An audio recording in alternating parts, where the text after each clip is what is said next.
আজকে যারা দেশ থেকে বিদেশে টাকা পাচার করেছেন তারা কি দেশপ্রেমিক? মহান রব্বুল ইজ্জতের দরবারে আমরা লক্ষ লক্ষ কোটি কোটি শুকরিয়া আদায় করতেছি জন্য যে মহান রব্বুল আলামিন আজকের পবিত্র মাহে শাবানের প্রথম জুমার নামাজের জন্য আল্লাহর এই ঘর জাহাঙ্গীর জামে মসজিদে আসার বসার ইবাদত বন্দেগী করার তৌফিক দান করেছেন। সেজন্য আমরা মহান রবের দরবারে সবটুকু ভালোবাসা উজাড় করে দিয়ে সে মহান রব্বুল আলামিনের প্রশংসা করি, বলি আলহামদুলিল্লাহ। সাথে সাথে লক্ষ লক্ষ কোটি কোটি দরুদ এবং সালামের হাদিয়া প্রেরণ করেছে মানবতার মহান মুক্তির কন্ডারি, শাফাতের কন্ডারি, গুনাহগার উম্মতের কন্ডারি, আকামাল তাজদার মদিনা, নূরি মুজাসসাম রাহমাতুল লিল আলামিন, শফিউল মুযনিবিন নবী মুহাম্মদ রাসূলুল্লাহ সাল্লাল্লাহু তাআলা আলাইহি ওয়াসাল্লাম রওজা শরীফে সাথে সাথে শুকরিয়া আদায় করতেছি বিশ্বের সমস্ত আউলিয়া কেরামদের। সম্মানিত হাজিরিন, আজকের খুতবার আলোচ্য বিষয়বস্তু হচ্ছে জ্ঞান এবং জ্ঞানীদের মর্যাদা সম্পর্কে। আল্লাহ পাক রব্বুল আলামিন আমাদেরকে বুঝার তৌফিক দান করুক, সকলে বলেন আমিন। আল্লাহ তাআলা সূরা জুমার 9 নম্বর আয়াতে আল্লাহ ঘোষণা দিচ্ছেন, বিসমিল্লাহির রহমানির রহিম, قل هل يستوي الذين يعلمون والذين لا يعلمون إنما يتذكر أولو الألباب।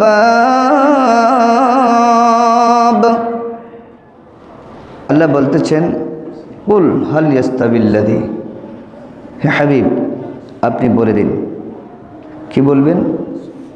আল্লাযীনা ইয়ালামুনা ওয়াল্লাযীনা লা ইয়ালামুন, যারা জানে এবং যারা জানে না তারা কি এক? তারা কি এক? এটা আল্লাহ বলতেছেন, ইস্তাবিল্লাযীনা ইয়ালামুনা ওয়াল্লাযীনা লা ইয়ালামুন, যারা জানে এবং যারা জানে না তারা এক নয়। ইন্নামা ইয়াতাযাক্কারু উলুল আলবাব, আল্লাহ বলতেছেন যে উপদেশ তারাই গ্রহণ করে যারা জ্ঞানী। সুবহানাল্লাহ বলেন না? উপদেশ কারা গ্রহণ করবে? যারা জ্ঞানী। মূর্খ মানুষও উপদেশ গ্রহণ করে না। সে আপনার সাথে তর্ক করে জিততে চাবে, কিন্তু জ্ঞানীরা সঠিক তথ্য দিতে প্রস্তুত।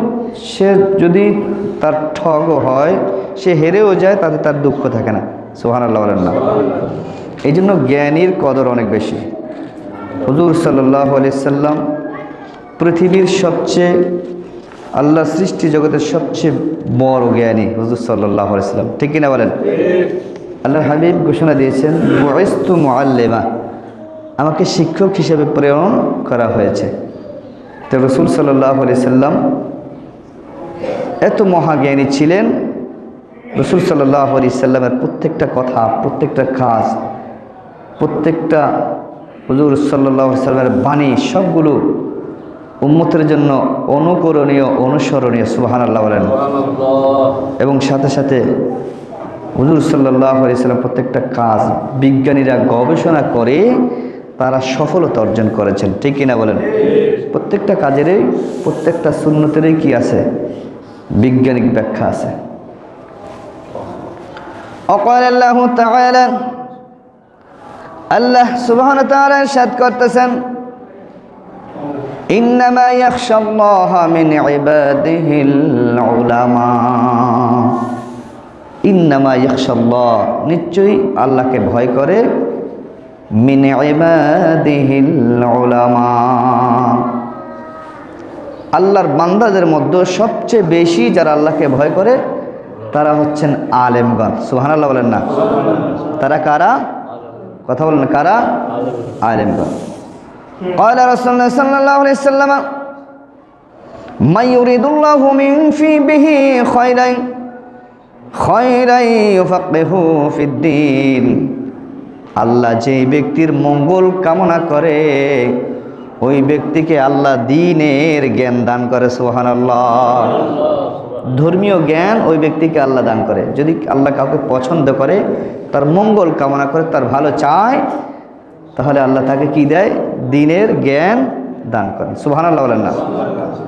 ওয়া ইন্নামা আনা কাসিম ওয়াল্লাহু ইউতি। আর আমি নবী হচ্ছেন বন্টনকারী, আমি নবী হচ্ছি বন্টনকারী। ওয়াল্লাহু ইউতি, আল্লাহ আমাকে দেয় আর আমি বন্টন করি। সুবহানাল্লাহ বলেন না? আল্লাহ আমাকে দেয়, আমি কি করি? বন্টন করি। এখন আপনি যদি বলেন রাসূল বন্টনকারী নয়, এটা হবে? এটা হাদিস শরীফের কথা। কিসের হাদিস? মুত্তাফাকুন আলাইহি। এটা হচ্ছে বুখারী এবং মুসলিম উভয় হাদিস গ্রন্থেই হাদিসটা উল্লেখ আছে। কি? রাসূল সাল্লাল্লাহু আলাইহি সাল্লাম আল্লাহ দেন, সেখান থেকে রাসূল বন্টনকারী, দান করেন। সুবহানাল্লাহ বলেন না? রাসূল সাল্লাল্লাহু আলাইহি সাল্লাম কত বড় দানকারী, এটা আপনারা একটা ঘটনা। হুজুর সাল্লাল্লাহু আলাইহি সাল্লামের কাছে ইয়ামান থেকে, বাহরাইন থেকে রাসূল সাল্লাল্লাহু আলাইহি সাল্লামের কাছে এক বস্তা টাকা আসছে, তৎকালীন 90,000 রিয়াল। সুবহানাল্লাহ বলেন না? তখন যদি 90,000 রিয়াল হয়, এখন কত কোটি কোটি টাকা হবে? কথা বলেন। কোটি কোটি টাকা হবে, এটা অগণিত, আমাদের হিসাবের বাইরে। আচ্ছা, এই টাকাগুলো আমাদের কাছে আসলে আমরা কি করতাম? বাইরে পাচার করে দিতাম। কি বলেন? ঠিক না? টাকা আসলেই দেশ থেকে বাহিরে, আমরা দেশ থেকে বাহিরের দেশকে প্রাধান্য বেশি দেই। মাতৃভূমির যেই ভালোবাসা, সেটা আমাদের অন্তরে নাই। ঠিক কিনা বলেন? আজকে যারা দেশ থেকে বিদেশে টাকা পাচার করেছেন, তারা কি দেশপ্রেমিক? দেশপ্রেমিক নয়। এমনকি বাংলাদেশের নাগরিকত্ব পর্যন্ত বাতিল করে দিয়েছেন। নাউজুবিল্লাহ বলেন না? আর আল্লাহর হাবিব সাল্লাল্লাহু আলাইহি সাল্লামের হিজরতের সময় বারে বারে মদিনায় হিজরত করেন, মক্কার দিকে বারবার পিছনের দিকে ফিরে তাকাচ্ছেন। আহা, আমার মাতৃভূমি, আমি ত্যাগ করে চলে যাচ্ছি। কত কান্না অন্তরে, কত ব্যথা নিয়ে হুজুর সাল্লাল্লাহু আলাইহি সাল্লাম মদিনায় হিজরত করেছেন, সেটা ভাষায় প্রকাশ করা যায় না। চিন্তা করেছেন? এই জন্য হুজুর সাল্লাল্লাহু আলাইহি ওয়াসাল্লাম হুব্বুল ওয়াতান মিনাল ঈমান, দেশকে ভালোবাসো ঈমান দিয়ে। সুবহানাল্লাহ বলেন না? দেশকে ভালোবাসা এটা ঈমানের একটা অংশ, ঈমানের অংশ। যাই হোক, আল্লাহর হাবিব সাল্লাল্লাহু আলাইহি সাল্লামের কাছে টাকা এসেছেন।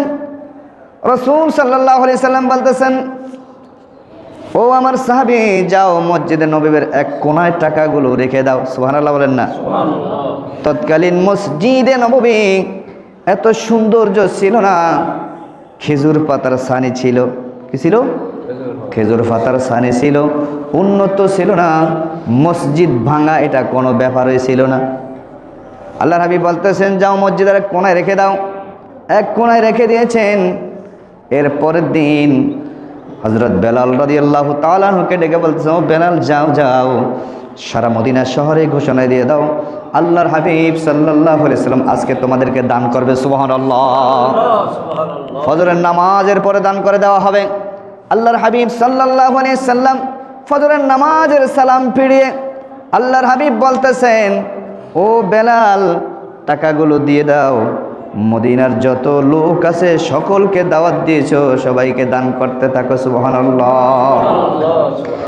ফজরের আজান থেকে জোহর পর্যন্ত, জোহরের আজান যখন দেওয়া হয়েছে, আজানও শেষ, হুজুর সাল্লাল্লাহু আলাইহি সাল্লামের দান করা ওই টাকাগুলো শেষ হয়েছে। সুবহানাল্লাহ। এখন মদিনার এক গরিব ব্যক্তি এসে বলতেছেন, ইয়া রাসূলুল্লাহ, ইয়া হাবিবাল্লাহ, সকলে তো টাকা পেল, আমি পাই নাই, আমার দেরি হয়ে গেছে।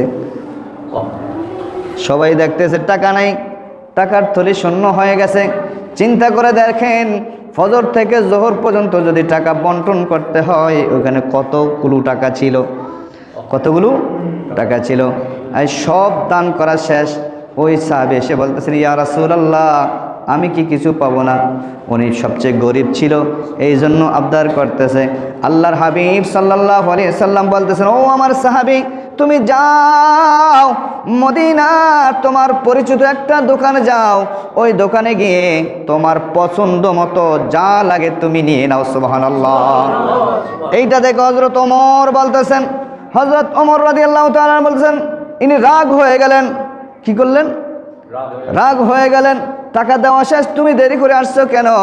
আর রাসূল সাল্লাল্লাহু আলাইহি সাল্লামকে তো টাকা নাই, দিবে কোত্থেকে? রাসূল সাল্লাল্লাহু আলাইহি সাল্লাম এই কথা শুনে আল্লাহ রসুলের চেহারা মলিন হয়ে গেল। আল্লাহ রসুলের চেহারা মলিন হয়ে গেল। হযরত আবু বকর উঠে বলতেছেন, ইয়া রাসূলুল্লাহ, ইয়া হাবিবাল্লাহ, আপনি দান করতে থাকেন, কারণ আপনি তো ঘোষণা দিয়েছেন, ইন্নামা আনা কাসিম ওয়াল্লাহু ইউতি। সুবহানাল্লাহ। আপনি ঘোষণা দিয়েছেন আল্লাহ আমাকে দেয়, আমি দান করি। সুবহানাল্লাহ বলেন না? আল্লাহ যেখানে দানকারী, আল্লাহ যেখানে আপনাকে দেয়, আপনি দেওয়ার ভয় কি? আল্লাহ রসুল সাল্লাল্লাহু আলাইহি ওয়াসাল্লাম এই কথা শুনে চেহারা আবার পরিষ্কার হয়ে গেল। সুবহানাল্লাহ। কর্য করে দান করছেন, বলতেছে যাও তোমার পছন্দ মতন তুমি দোকানে গিয়ে যা প্রয়োজন নিয়ে নাও, আমার কথা বলিও, আমি পরিশোধ করে দেব। সুবহানাল্লাহ। এই জন্য এই হাদিস, ইন্নামা আনা কাসিমুল্লাহু ইউতি, আল্লাহ আমাকে দেন, আমি বন্টনকারী। সুবহানাল্লাহ। ওয়ান আবি হুরায়রা রাদিয়াল্লাহু তাআলা ক্বালা ক্বালা রাসূলুল্লাহ সাল্লাল্লাহু আলাইহি ওয়াসাল্লাম, ইযা মাতাল ইনসানু ইনতাকাতা আনহু আমালুহু ইল্লা মিন সালাসাতিন, ইল্লা মিন সাদাকাতিন জারিয়া আও ইলমিন ইউনতাফাউ বিহি আও ওয়ালাদিন সলিহিন ইয়াদউ লাহু। রাওয়াহু মুসলিম। আল্লাহর হাবিব সাল্লাল্লাহু আলাইহি সাল্লাম ইরশাদ করতেছেন, যখন কোনো ব্যক্তি মারা যায়, যখন কোনো ব্যক্তি মারা যায়, মারা যাওয়ার পরে ওই ব্যক্তির কবরে সওয়াব পৌঁছানোর কোনো ব্যবস্থা, কথা বলেন, কোনো ব্যবস্থা নাই। ইল্লা সালাসাতিন, তিনটা জিনিস আছে, তিনটা জিনিস ওই ব্যক্তির কবরে পৌঁছায়। সুবহানাল্লাহ বলেন না? তিনটা জিনিস ওই ব্যক্তির কবরে পৌঁছায়। আল্লাহ রাসূল বলতেছেন, ইল্লা মিন সাদাকাহ, সেই ব্যক্তি সদকায়ে জারিয়া যদি করে থাকে, একটি নলকূপ, একটি পুকুর খনন, একটি গাছ রোপণ করণ, একটি মাদ্রাসা প্রতিষ্ঠা করা, একটি মসজিদ প্রতিষ্ঠা করা, এইগুলো হচ্ছে সদকায়ে জারিয়া। এই সদকায়ে জারিয়া মানে চলমান সদকা, যেটা অনন্তকাল থাকবে। মসজিদ যতদিন থাকবে, এই মসজিদ যারা প্রতিষ্ঠা করছে এদের সওয়াব তাদের কবরে পৌঁছতে থাকবে। সুবহানাল্লাহ। মাদ্রাসা যারা প্রতিষ্ঠা করেছেন, এতিমখানা যারা প্রতিষ্ঠা করেছেন, পুকুর যারা খনন করেছেন, নলকূপ যারা বসিয়েছেন, এদের যতদিন নলকূপ থাকবে ততদিন সওয়াব পৌঁছেই থাকবে। সুবহানাল্লাহ বলেন না? দ্বিতীয় হচ্ছে আও ইলমুন ইউনতাফাউ বিহি, আল্লাহ রাসূল বলতেছেন উপকারী জ্ঞান। কি জ্ঞান? উপকারী জ্ঞান। উপকারী জ্ঞান হচ্ছে এটা, আপনি এক ব্যক্তিকে সূরা ফাতিহা শিখাইছেন, ওই ব্যক্তি আরেকজনকে শিখাইছে, সে আরেকজনকে শিখাইছে, এইভাবে যতদিন আপনার এই শিখানোটা চলমান থাকবে ততদিন পর্যন্ত আপনার কবরে সওয়াব পৌঁছতে থাকবে। সুবহানাল্লাহ। তৃতীয় নাম্বার হচ্ছে আও ওয়ালাদিন সলিহিন ইয়াদউ লাহু, আল্লাহর হাবিব বলতেছেন আরেকটা হচ্ছে আওলাদে সলিহা, নেককার সন্তান। নেককার সন্তান পাওয়াটা ভাগ্যের ব্যাপার, ঠিক কিনা বলেন? নেককার সন্তান কিভাবে হবে?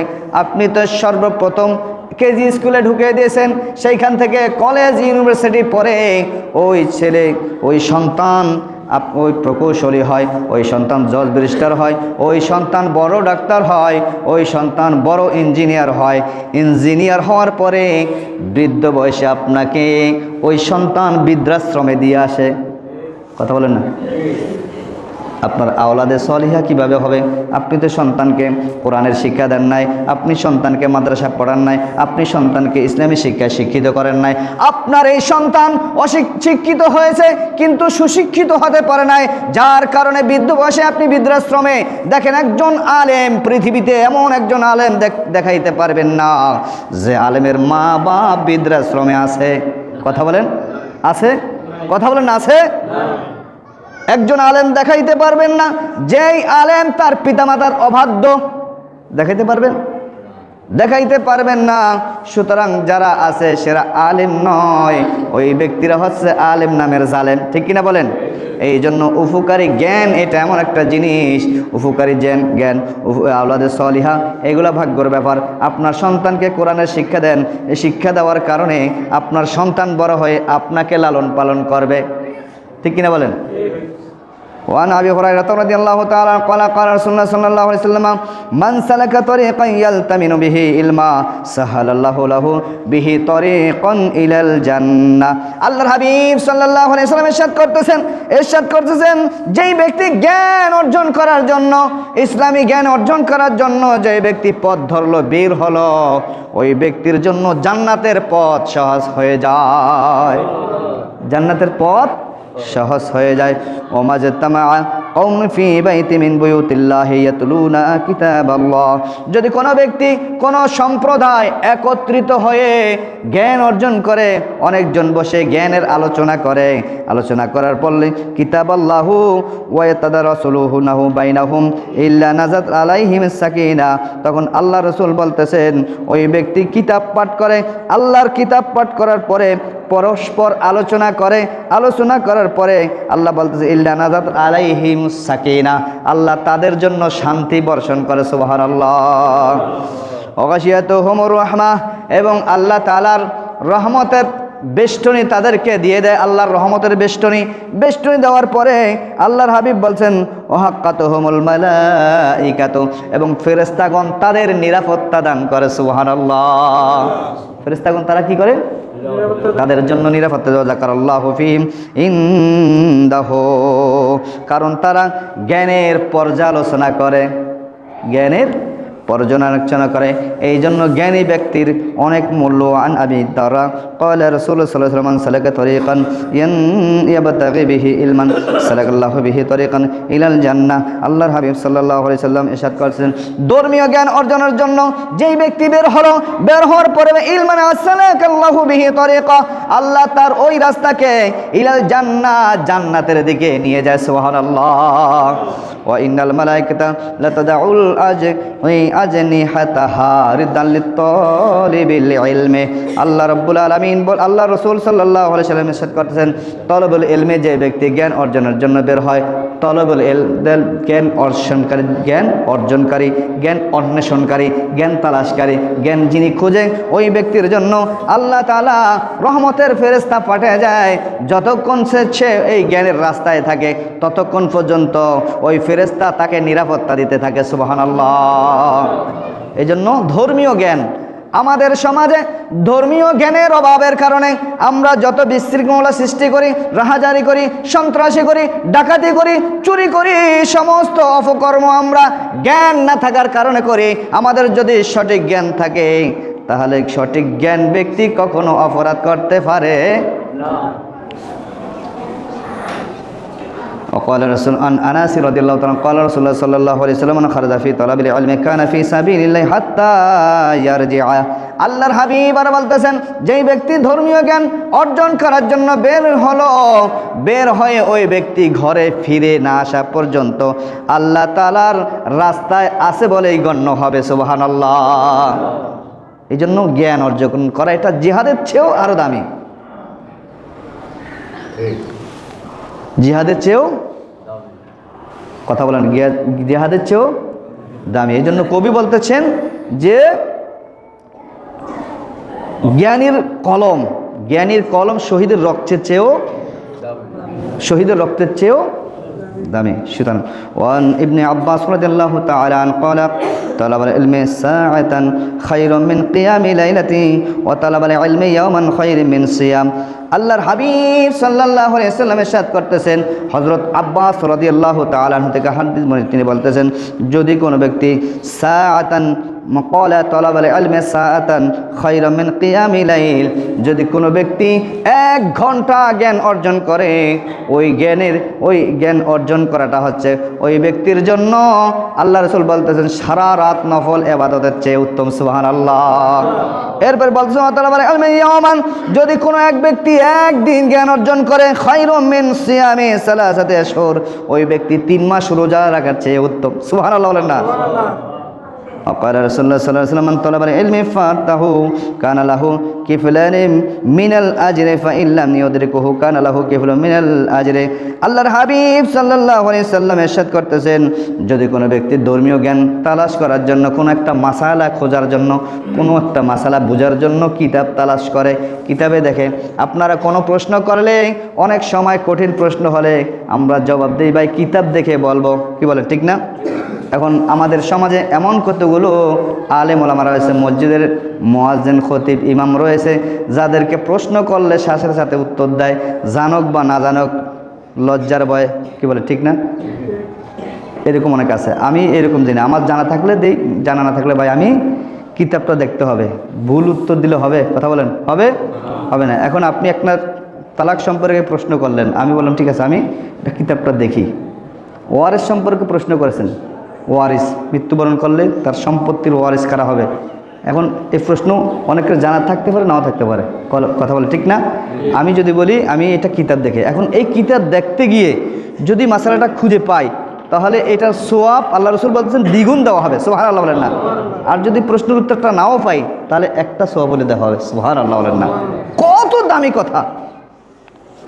তাহলে আল্লাহ রসুল সাল্লাল্লাহু আলাইহি সাল্লামের জ্ঞান কত বড়! বুইসতু মুআল্লিমা, আল্লাহর হাবিব বলতেছেন আমি পৃথিবীর সমস্ত মানুষের শিক্ষক। এখন বলেন তো আমার রসুল কোন বিশ্ববিদ্যালয়ে পড়েছেন?